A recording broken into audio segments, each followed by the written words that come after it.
ಇವತ್ತು ನಮ್ಮ ಜೊತೆ ಇರೋದು KTM ನ ಹೊಸ ಅಡ್ವೆಂಚರ್ 390 ಅನ್ನೋಂಥ ಈ ಒಂದು ಬೈಕ್ ನ ಟಾಪ್ 5 ವಿಷಯನ ನಿಮ್ಗೆ ಹೇಳ್ತೀನಿ ಬನ್ನಿ. ನಮಗೆ ಈ ಅಡ್ವೆಂಚರ್ ಅಲ್ಲಿ ನಮಗೆ ಟ್ಯೂಬ್ಲೆಸ್ ಸ್ಪೋಕ್ ಸಿಗುತ್ತೆ, ನೀವು ಇಲ್ಲಿ ನೋಡ್ತಿರಲ್ಲ ಇದು.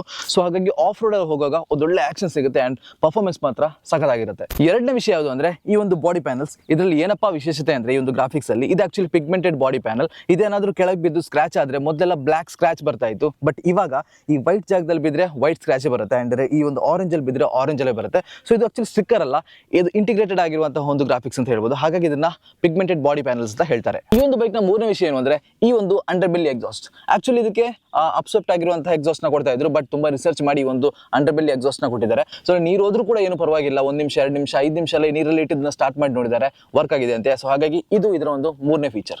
ಇವಾಗ ನಮಗೆ ಇದರಲ್ಲಿ 399cc ಒಂದು ಹೊಸ ಸಿಂಗಲ್ ಸಿಲಿಂಡರ್ ಎಂಜಿನ್ ಸಿಗ್ತಾ ಇದೆ. ಇದರ ಪವರ್ ಬಗ್ಗೆ ಮಾತಾಡಿದ್ರೆ 46 PS power and 39 Nm torque ಕೂಡ ಇದು ಪ್ರೊಡ್ಯೂಸ್ ಮಾಡುತ್ತೆ. ಈ ಒಂದು ಬೈಕ್ ನ ಐದನೇ ಫೀಚರ್ ಯಾವ್ದಂದ್ರೆ ಇದೊಂದು ಡಿಸ್ಪ್ಲೇ ಅಂತ ಹೇಳ್ಬೋದು. ಈ ಒಂದು ಬೈಕ್ ಅಲ್ಲಿ ನಮಗೆ 5 ಇಂಚಿನ TFT ಡಿಸ್ಪ್ಲೇ ಸಿಗುತ್ತೆ ಅಂಡ್ ಬಾಂಡೆಡ್ ಸ್ಕ್ರೀನ್ ಅಂತ ಹೇಳ್ತಿದ್ದಾರೆ. ತುಂಬಾ ಹೈ ಕಾಂಟ್ರಾಸ್ಟ್ ಇರೋದ್ರಿಂದ ಡೈರೆಕ್ಟ್ ಸನ್ಲೈಟ್ ಬಿದ್ರು ಕೂಡ ಅದರಲ್ಲಿ ಡೀಟೇಲ್ಸ್ ಅಲ್ಲಿ ನಮಗೆ ತುಂಬಾ ಕ್ಲಿಯರ್ ಆಗಿ ಕಾಣುತ್ತೆ. ಇನ್ನೊಂದು ವಿಷಯ ಏನು ಅಂದ್ರೆ ಇದ್ರಲ್ಲಿ ನಮಗೆ ಫೋನ್ ನ ಅಲೋ ಮಾಡಿದ್ರೆ, ಪರ್ಮಿಷನ್ ಕೊಟ್ರೆ ನಮ್ಮಲ್ಲಿರುವಂತ ಕಾಲ್ ಲಿಸ್ಟ್ ಎಲ್ಲ ಇದರಲ್ಲೇ ನಾವು ನೋಡಬಹುದು, ಇದರಿಂದ ನಾವು ಕಾಲ್ ಕೂಡ ಮಾಡಬಹುದು. ಇದು ಇದರ ಐದನೇ ಫೀಚರ್. ಈ 5ರಲ್ಲಿ ಯಾವ ಫೀಚರ್ ಇಷ್ಟ ಆಯ್ತು ಅಂತ ನೀವು ಹೇಳಿ.